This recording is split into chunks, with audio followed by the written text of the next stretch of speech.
Hi and welcome to the Unstuck Edit. My name is Gail Chisholm and I'm here to help you get unstuck in your life. It's May and we are talking about clarity before action. So last week we talked a little bit about signature style and that kind of external embodiment of that. But this week I wanted to do a little bit more on energy and that kind of maybe class more in the inner side of things. And the first bit I wanted to really chat about is, do you know the difference between noise and an actual knowing? So maybe some things to think about where you're like, I'm not really sure. So are you maybe mistaking urgency for clarity? Sometimes overconsumption is something that can create confusion in our lives, and I am as guilty as the next person for a little bit of social media doom scrolling. But I have to sometimes stop and ask myself, like, is this actually helping me or hindering me? Is this helping me get clearer on things I want to do and adding value into my life? Or is this actually creating more confusion? The other aspect to this, or when we are maybe spending a lot of time on social media, or even where we think about maybe you're in the office every day surrounded by people, or it's like certain friendship groups where there's a lot of noise on opinions, and that can sometimes drown out our own inner truth. So how do we maybe stop that? And obviously we don't, you can't necessarily just leave your office, or you don't want to leave your friendship groups, but that's about really sitting with yourself and getting clear on who you are, what are you all about, where are you going, so that you can recognize when things are just noise that's in your sphere. And don't get me wrong, like, the information that we receive from the people around us can really enrich our lives and add value and challenge us and expand our horizons and allows us to be really curious. But if we're sitting in that space with a lack of clarity on who we are, where we're going, what is it that you want in life, that noise can be overly influential. So maybe the first action to think about around this question is to sit in some stillness. So in the embodiment class I was teaching last week, we were focusing in on the crown chakra. I always do that with the crown chakra, top of the head. But it's also the center for mental clarity. It's where inspiration can come in, and it's where our seat of curiosity and questioning can be. And like how every sort of center or things in life, there's a high vibration and a low vibration, and sometimes it's easy to get stuck in the low vibe. So the embodiment classes I teach really help bring that back. But it was one of the things that we did in our class or in our practice was there was a silent 5-minute meditation. Now if you've not been to any of my embodiment classes, I'd encourage you to come along, because the sound and the music that goes alongside it is an essential part of the embodiment practice. So to sit in stillness and have no music is it's a conscious act, right? And sometimes the most difficult thing we can do in our lives is sit in stillness and in silence and just witness what comes up. So you might be, I know for myself that sometimes in my embodiment classes, the physical side of things is where you're like, oh my God, the sweat's just like pouring off me. And like that sort of physical challenge weirdly is something that we quite often find easier to deal with and manage than the challenge of just sitting still and being quiet. No noise, no phones, no distractions, to just sit and be with yourself. So if that feels a little daunting for you, maybe that's also a little nudge that this would be a good thing for you to do. So maybe even just pause this and go off now and sit in silence. If 5 minutes feels like a lot, just sit for 60 seconds and see how that feels for you. When we sit in meditation like that, for some people, and I've discovered that not everybody has an internal narrative in their brain, but I certainly do, is when the thoughts come in, the trick is and this is a practice. It's not something that you will necessarily be brilliant at straight away. It's to let the thoughts kind of like come in and then go out again, and to work at not becoming attached to the thing that has popped into your head. I know myself, that is definitely a practice. Sometimes I'm very good at it and sometimes I'm less good at it. This is also why Kundalini really spoke to me, because a lot of the meditation is maybe with a little bit of movement or the mantra, and the mantra or the breath work gives a focal point, which for me then means that when I do sit in silence, that actually it's easier. And it's amazing what can come up, right? You might find that you suddenly are able to, a knowing comes in around solving something that has been on your mind for a while, or, you know, if you've been mulling over a decision about maybe a new job, or like, you know, last week we were talking about style, or a partnership, or pushing yourself out your comfort zone, starting a new hobby. Sitting in stillness could actually give you the clarity to allow you to move forward. If you want to go full on this, you could actually have this as a 24-hour no input experiment. No podcasts, no advice, no scrolling, no phones, just you and your thoughts and your life. It probably does feel, for me, it's a bit like going back to the 1990s where, you know, we didn't have these devices, and we were probably easier. We found it easier maybe to sit with ourselves and sit in the discomfort. Another thing to think about with this is, I always talk about coming back to the body. So when you are sitting in, also in some stillness, or whether if you've decided to go 24 hours without your phone, check into your body. Like, where do things feel that they're expanding and that you feel like lighter or you want to lean into? And where in your body are you feeling some contractions? So this might be a really good opportunity for you to start to get to know yourself better, because your body can be telling you and giving you signals. And when we've got all this noise, it's very difficult.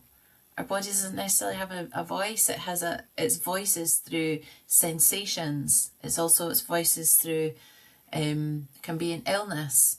So this gives you the opportunity to tune in. And just really to remember, sometimes we don't actually need more information to make a decision or to find clarity. We just need less noise and less interference. It's a bit crazy, isn't it? But really, this theme for me around the clarity before action, just even if you're a bit unsure around taking some time out for sitting in stillness, just think about what's the cost of like taking actions when you're not clear. You know, maybe reflect on times where you've listened to somebody else's opinion or seen something, or the thing for me is where you've been lulled into buying something off social media. That pesky TikTok shop. I've bought things twice off there, and twice I was like, never again. So we've all had these things where we've been influenced. So if you find that you have been influenced in your life, or you've made decisions coming from not a wrong place, but a place that is not from yourself and not from your own true aligned decision making, maybe that's also a sign for you to spend a little bit of time in stillness to get clear. That's also going to help you kind of shift some of the energy that is around you, and you'll start to figure out what is your energy, what do you own and what don't you own. You know, every time we step outside and we interact with people, there is an energetic exchange that goes on, and so you give away some of your energy and you also take on some of the energy of the people around you. You can, at the end of the day, this is something I do, like when I lie in my bed, is I lie there and I call back all of my own energy. So the energy that I've just given out over the course of the day, or in the past lifetimes. It doesn't have to be in that immediate day, and I ask it to be returned. And then I command, and I do use that word, I command anything, any energy that is, or any attachment that is not mine, to now leave. So I'm working in my own energetic field. that might be something that will work for you. It's also just thinking about how else can you like feel certain. So I've mentioned earlier around what it feels like when you've made decisions that haven't come from a place of clarity, or that have had overly noisy interference. But take some time to think about the decisions you have made, or the steps you've taken, or the things you have done, or the relationships that you've entered from that place of knowing, where you've been absolutely dead certain that that was the thing for you. How did that feel in your body? Can you replicate that? So can you start to understand, what does it feel like when you're making a decision that isn't coming from your own clarity? And what does it feel like when you are making that decision from your own clarity? Another thing you can do if you're maybe making a decision or something's sitting around your field at the moment is like, what would 10% clearer feel like to you? So quite often, I mean, I can sometimes do this and I get into procrastination town, is ask yourself, what feels 10% clearer, and what small action could take you towards that? Because sometimes it can feel, things can seem so far away in the distance, and therefore we just get stuck and think, well, there's no point. What's the point in that? Why should I bother? So if you break it down into those smaller actions, then, you know, it's easier for you to potentially achieve. The final thing I wanted to just really bring or suggest is like a little challenge in this space of clarity before action. And over the next 3 days, I'd like you to do this little audit for yourself. It's not for me, it's for you.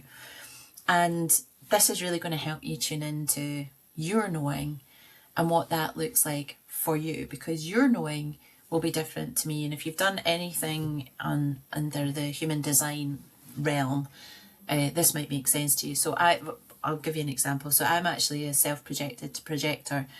And one of the ways for me to make decisions and be clear is to speak things aloud and hear my own voice. And that can be quite funny when I've got a friend who, she knows this about me and will just hold space for me to prattle on and come to my own decision. And she doesn't really interrupt me. She just lets me speak so that I can conclude myself and I can hear my own voice. And that's where the clarity comes. I have actually started doing voice notes to myself. One of the reasons why I've started the Unstuck edit, and actually I talk this so things aren't scripted, is I talk it out, and it's just that I trust what is needs to be said is said. So I'm really leaning into my authority. That's probably, being a self-projected or is a rarer, or it's not rare, that's maybe makes me sound quite grand, it's less common than other forms. One of the most common types in human design is a generator. So, and then the authority comes from, there's some other centers around that. But if you are a generator, one of the easiest ways you can make decisions is to lean in, tune into your sacral, that gut response, and ask yourself yes or no questions. It doesn't have to necessarily be even like yes or no. It could be this or that, black or white, blah, blah, blah. And it's immediate. If you have to think about stuff, it's a no, or that's not a thing for you. If you're not sure about what your design is, you can DM me. I can get your chart. I do readings as well.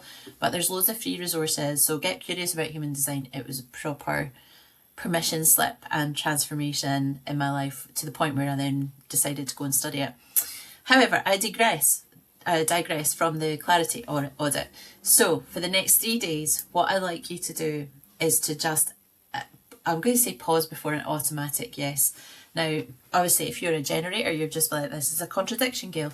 Well, what I mean here is we're pausing to tune in, right?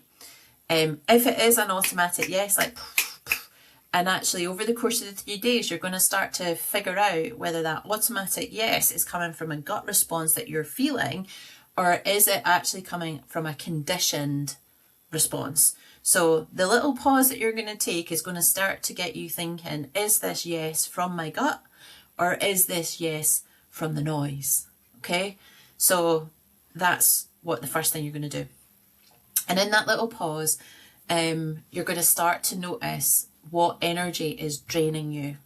Like where you're maybe saying, I don't know, maybe you're in the office and, you know, somebody's like, you're the one that goes for the coffee all the time. And you're like, why the F am I the one that always goes to the coffee machine?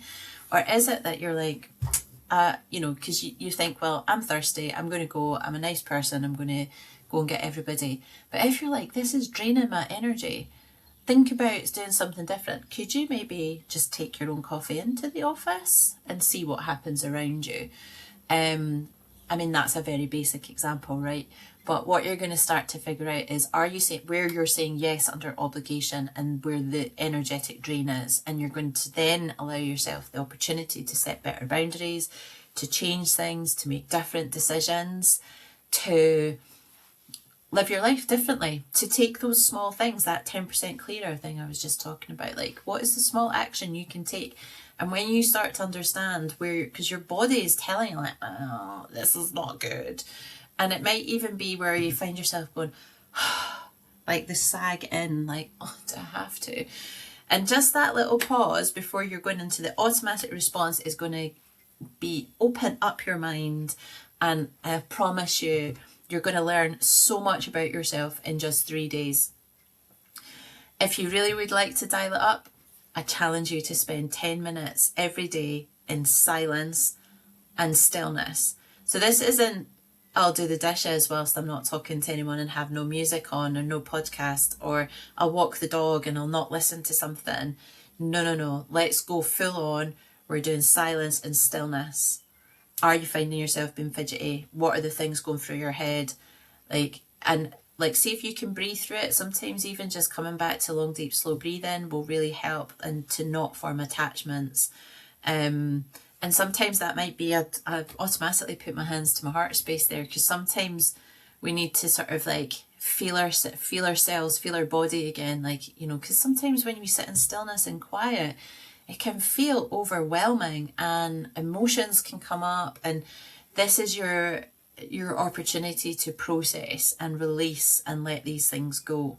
So sometimes that kind of come back to the breath. So that would be a nice inhale through the nose and then exhale through the nose. If you're finding that the breathing is challenging, it's shallow, then, you know, again, that's just where it's like really slow it down, deep breath in, and you can count for that. Sometimes that helps as well. And then finally, journal one truth that you have been avoiding and see what comes up. And that could be anything from, how are you dressing and showing up? My truth that I've been avoiding today is black is not the best colour in the universe for me, but that's okay. I like this top and I'm showing up as authentically me today. It might be how you're moving. It might be the truth that you've been avoiding is talking about your weight in your body and kicking the can down the road on certain things. And the truth that you might be avoiding is, I've been promising myself to go out for a 15-minute walk every day and I've not done that. But yet on the other hand, you've been talking about your body. It could be you hate your job, you hate your relationship, you want to fundamentally change, you want to start a new practice, you want to do a new hobby, you want to go and learn something new. It could be you've done something, you know, or that you're maybe not proud of, or, you know, we've all got stuff in our locker that makes us feel a little bit shameful.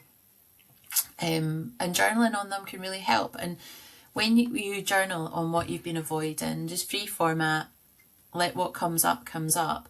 And if things come up that you're really feeling it in your body, this is an opportunity to do some forgiveness work If you're feeling that this is going into the realms of like beyond just kind of everyday life and moving into the realms of mental well-being, I would encourage you to go and see a GP, a mental health practitioner, a professional in this field. But this exercise could be the catalyst for you to go and do that. So please don't feel that you should be sitting here alone in any of that. Go and speak to a health practitioner. This advice here, I am not a doctor. I have tools and tricks that can help you get unstuck, and sometimes that is me telling you to go and see a health practitioner. So yeah, because how we see ourselves can sometimes open up stuff. I went to see a therapist. I had this is me being a little vulnerable. After I'd got divorced and I was living alone and obviously but on the dating apps, which, oh my God, maybe I'll save that for another episode. But I'd been seeing this guy for about 6 weeks, and like he was nice and everything like that. And like if you'd asked me like deep down, like he was not the one for me. And there was lots of stuff that I found, like he was quite a traditionalist, and there's things that about, but I was like, we'll see. Anyway, he came to my house one day and he was like, I just came to tell you that I think we should end things. And I was like, honestly, like my default position went up to 90. And I was like, so are you seeing somebody else? Like we'd had no conversation. Like it was almost like I had this outer body experience of witnessing crazy Gail. Is the best way I could describe it. I was really upset. And then he obviously was not expecting that. And then he left. And I sat there and I was really upset. And I was like, what is wrong with me? Like, this man is not the man that, like, I don't feel anything for this person other than we've had some nice dates. It's been quite cool. And I was like, actually, I enjoyed having somebody around. So I was like, I need to go and do something because I was in my own way. I was like, I couldn't figure out. I was like, I could journal on this till the cows come home, but I need to go and actually, as a self-projected projector now, I understand this. I need to go and speak to somebody. So I found a therapist that lived locally, and I went to her, and she was amazing. And I just said to her, I was like, I feel like I'm in my own way. I've had this moment of feeling really devastated, the rejection I felt. And I think it was the straw that broke the camel's back, really. Like this rejection by this person. But yet, like I'd been divorced, and, even though I was the one that wanted out of that relationship, they moved on quite quickly. And so you feel rejected. Rejection from jobs, rejection, like it was just this mountain of like feeling of rejection. And so going and speaking to somebody was an absolute godsend. She really helped sort stuff out in my life. We segued into some business stuff as well. She really helped me in terms of like how I was showing up. And what I started to realise was some of these conditions, the conditioning that I'd had in my life, some of these like beliefs, they were permeating into lots of different areas of my life. And yeah, I was like, I suppose like I was sad. I needed to process stuff. And we touched on, we spent some time talking about my divorce. We spent time talking about cancer and my life after that and the things I deal with. It was so helpful because like we carry loads of stuff. And this is why this is called the Unstuck edit, because actually I went to her and I was like, I feel stuck. I'm in my own way. I have tools, but sometimes the tools that we have, we need some extra help, right? So if that is resonating, please go and seek the help.